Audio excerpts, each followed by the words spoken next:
Oh, I do like to be beside the seaside. I do like to be beside the sea.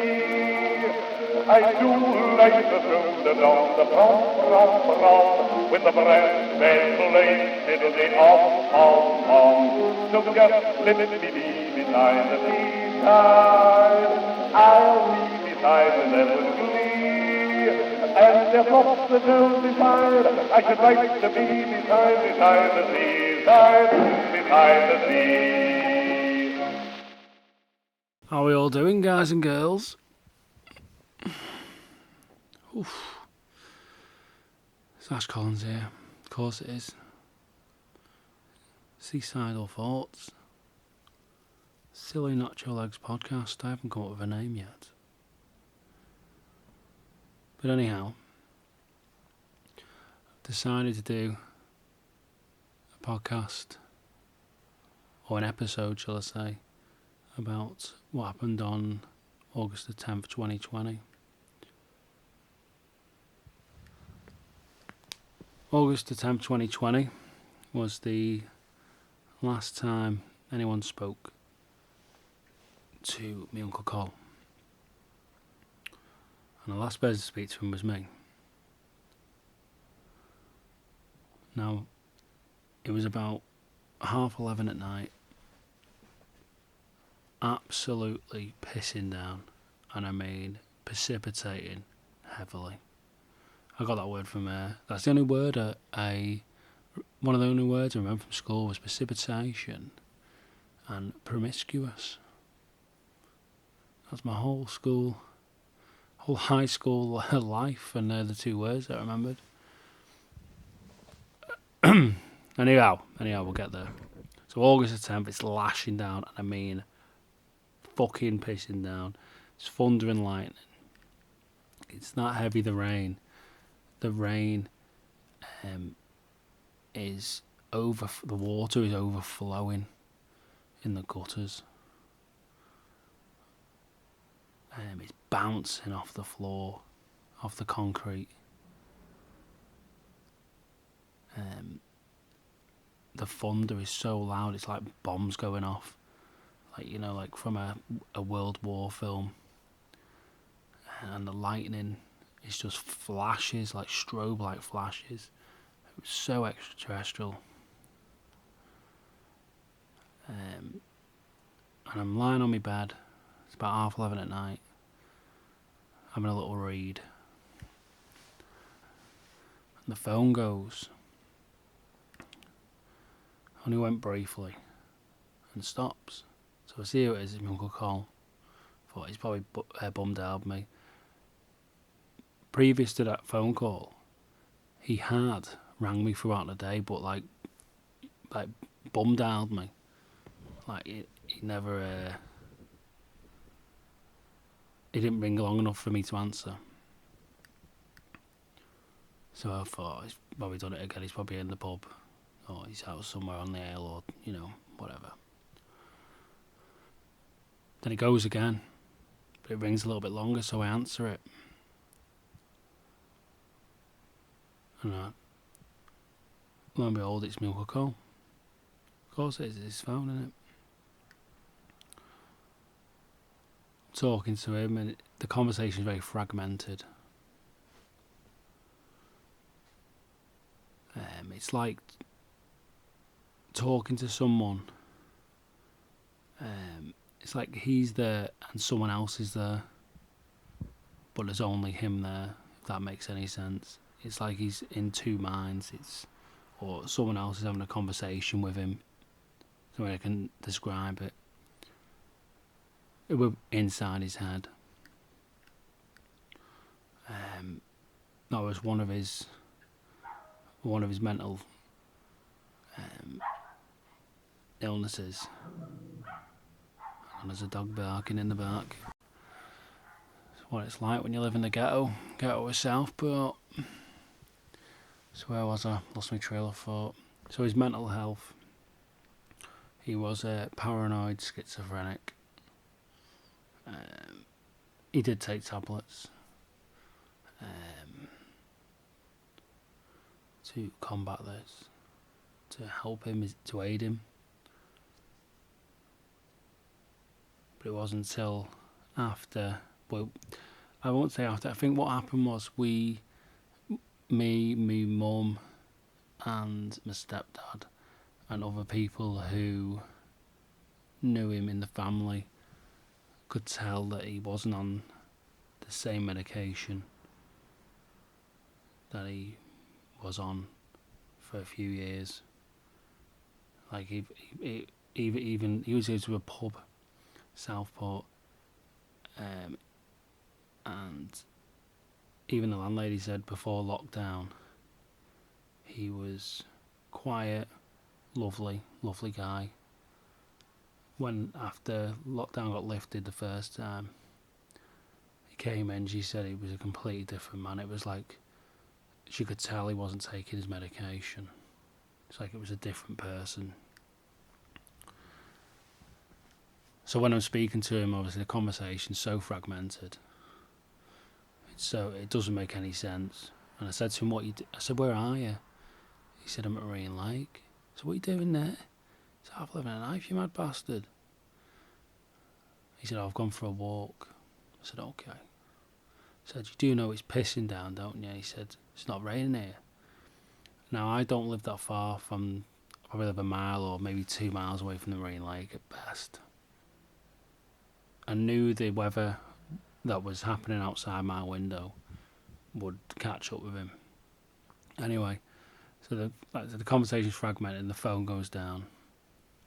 For whatever, A couple of minutes later, it rings again, I answer it. It's call again, and he's like, you weren't lying, it's just started pissing now. I said, where are you? So I'm just going to run and take cover onto Marine Lake Bridge.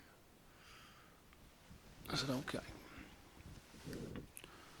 And we're talking, but you can hear on the phone, it sounds like white noise, the rain is so heavy. I said to him, like, you are okay, aren't you? He was like, yeah, don't worry about me, like, I'm fine, which is usually a telling that I'm not all right, I need help. That's the way I think. If someone says they're all right, they're usually not, or they want to be left alone. It's how you, obviously everyone's interpretation. But as this conversation's going on, he keeps drifting off. And I'm like, you still there? He's like, yeah, I'm still here. And he'd be like talking normal, and the next second he'd be like something's got his attention. I think it was his mind murdering him. That's the only thing I'm guessing at. And then phone goes down again. This time I think if I'm right, I think I've called him back, and he did answer. And we had a conversation again. He kept telling me that everything's all right, not to worry about him, he's fine. And I did say to him, in the, what would you call it, the sane, rational, logical call.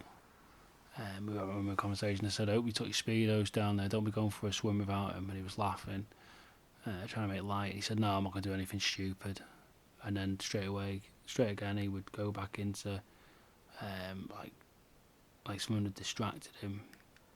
And this kept happening on and off a few more times. And then the phone didn't ring again. I had said to him, so listen, if you do need any help, if you do need me, I'm here. He was telling me that he's all right. Obviously, I think that was an alarm. But he'd had, what do we call it, episodes so many times, and most of them have been drink induced. He just couldn't be arsed taking his medication. Maybe it was cries out for help, but he felt, he went off the rails a few times. Didn't get sectioned, but he was in a psychiatric ward for a bit. And I was in two minds to go and get him. Bear in mind, it's pissing down, and I just decided against it. I thought, I can't, I'm tired, the weather's horrendous. and he was a 50-year-old man, and because of the episodes he's had, and maybe I should have gone and got him. Maybe I should have. But I didn't, and I have to live with that. That what if? Would he still be here now? I'll never know. But these are little life moments, little crossroads. So I didn't know anything. The next day I spoke to him. I said, "Listen, we spoke to Arco because I spoke to him last night, and I tried to ring him, and I think his phone was off. His phone was off. And my mum said, no, I'll try and ring him. And she said, no, his phone's off too. So we thought he must have gone home. Must have gone back to his flat, where he lived.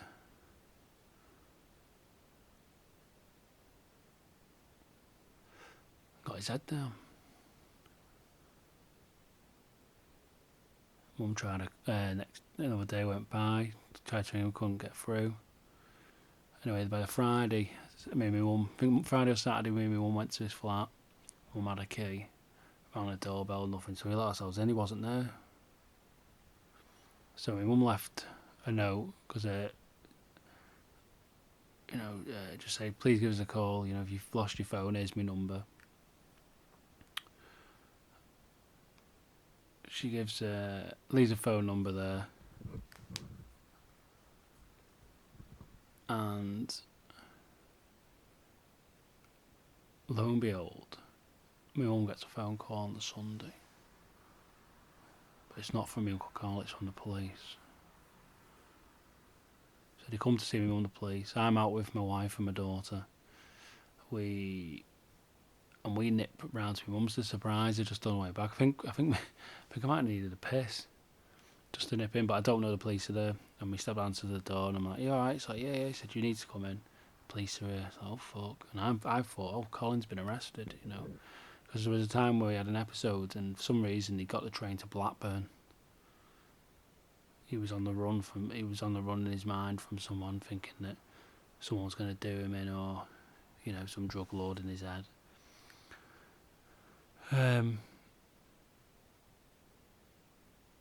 Goes in and visits the police, and they said they've found a body. And we had to, go through the my mum. I had to say what last time I spoke to him and blah blah, and obviously I had to give a statement at a later date. But I had to go and identify him with my mum, and my mum she wanted to, but I'm glad she didn't go in. I went in to identify the body. Glad I went in, because I think it would have absolutely destroyed my mum. Seeing a younger brother like that. He'd been submerged in water. He got found in a ditch, beg your pardon, I should start again. He was found in a ditch, face down.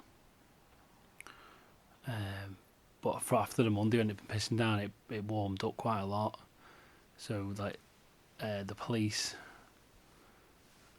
said to us that he would have been in that water for at least 3 or 4 days with the decomposing that had occurred.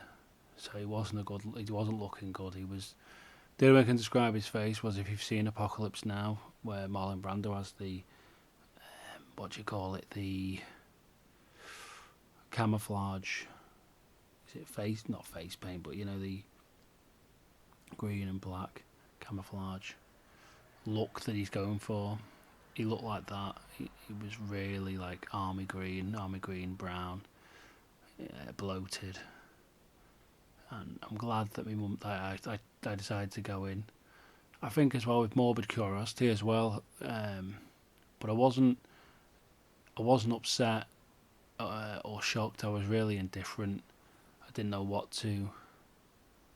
I didn't have any words. To be honest, it's just mad to see him there.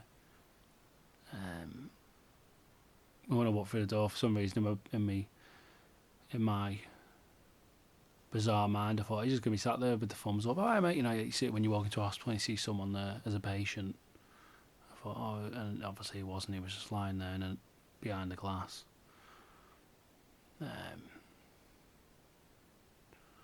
Yeah, it wasn't for the faint-hearted, and I'm glad. I really am glad that my mum didn't have to witness that.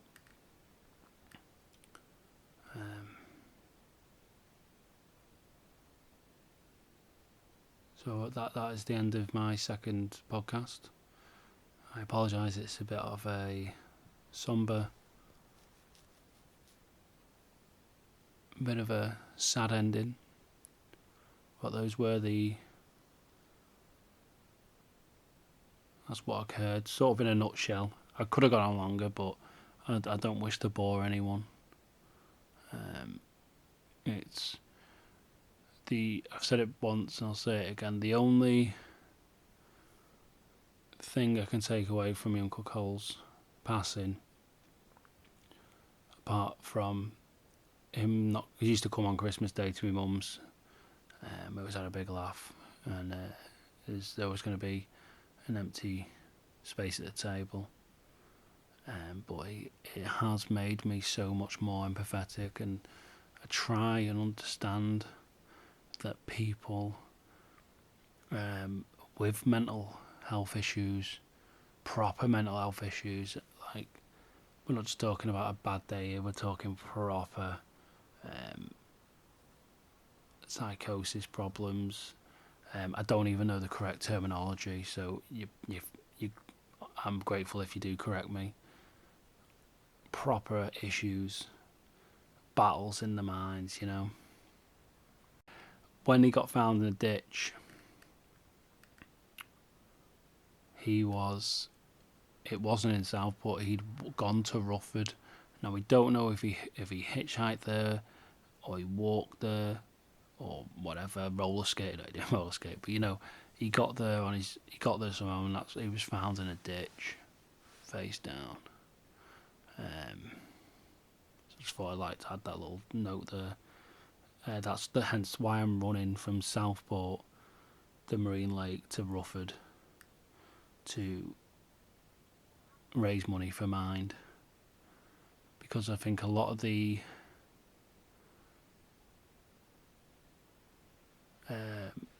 channels that we went to help my Uncle Cole were very limited, and I'd like to say it'd be nice if people had more opportunities to help themselves, or family members could help their loved ones in a similar sort of situation. They don't need to rely on the ill party to go in and go, I need to see someone, because if they're not in a logical mind, they're not going to think they're unwell, if that makes sense. And there's the Bob the Geldof moment. So if you'd like to donate, I've got a couple of weeks yet until I do my half marathon. I only started 15 weeks ago. Never ran before. I never ran a day before in my life, and I've just started now, and I'm loving it. I thought it was going to be one of those. I was going to be a martyr. Do you know what I mean? Crying my eyes out. Going, I can't do it. This is for my Uncle Cole, but I'm doing it for my Uncle Cole, and I'm loving it. And it's every cloud. Something beautiful has come out of this tragedy. Not only am I raising money, but I'm enjoying running, getting fit. Gets me out. I really am enjoying it. So yeah, if you want to donate, please donate. It's for a good cause, and it could help someone like my Uncle Cole out in the future. For now, I'm off ski.